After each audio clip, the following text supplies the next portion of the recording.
my name is Alex Redman. I'm CEO and founder of Redman Racing Boats. Redman Racing Boats takes the spirit of marginal gains that we've seen be so successful in British cycling, where they've won countless gold medals.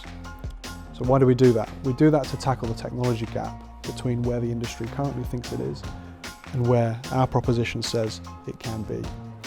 So ultimately, to really break it down, the proposition is we make the boats go faster. So it's the age-old question within rowing. It's what every coach asks their crew. Team GB asked it pretty much every time when they go to the Olympics. Will it make the boat go faster in anything they do? So that's from a crew point of view. What our proposition is to take the best tools and techniques from a manufacturing and engineering point of view to make the physical boat go faster. So in terms of how we're related to innovation, the proposition wouldn't exist without a philosophy of innovation. So without applying innovations to materials, innovations to engineering processes,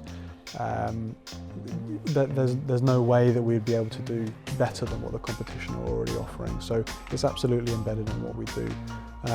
From my point of view, I've got a sort of track record of innovation within the automotive industry, and certainly from my, if I take my FD's point of view, I've challenged him to be particularly innovative in terms of how he's doing his fundraising. A hybrid funding model is what we're pitching, and also from the manufacturing point of view as well. We believe there's a lot of low-hanging fruit in terms of improving processes to take unit cost of how these products are made.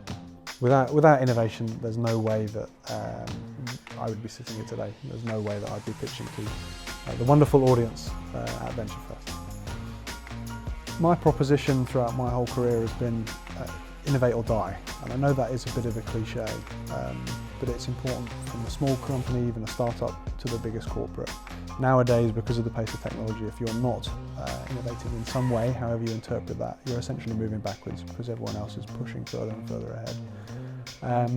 In terms of sort of top tip, what's quite interesting coming to some of these events is a lot of the startup offerings nowadays are digital, software as a service models, highly scalable, promising billion-pound markets. I totally understand why you'd want to go for that.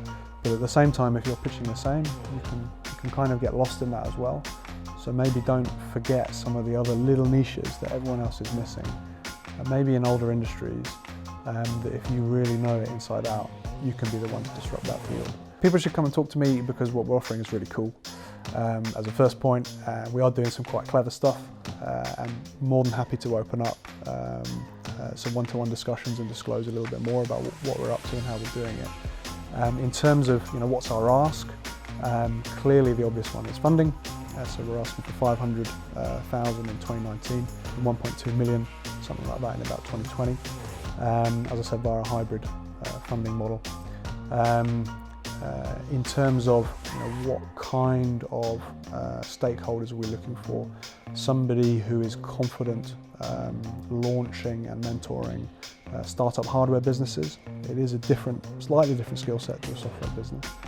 And also a couple of years out, we'd be looking for somebody to help us export to Europe and also our key export markets, particularly the United States and some of the sort of Anglosphere countries that are the key rowing markets globally.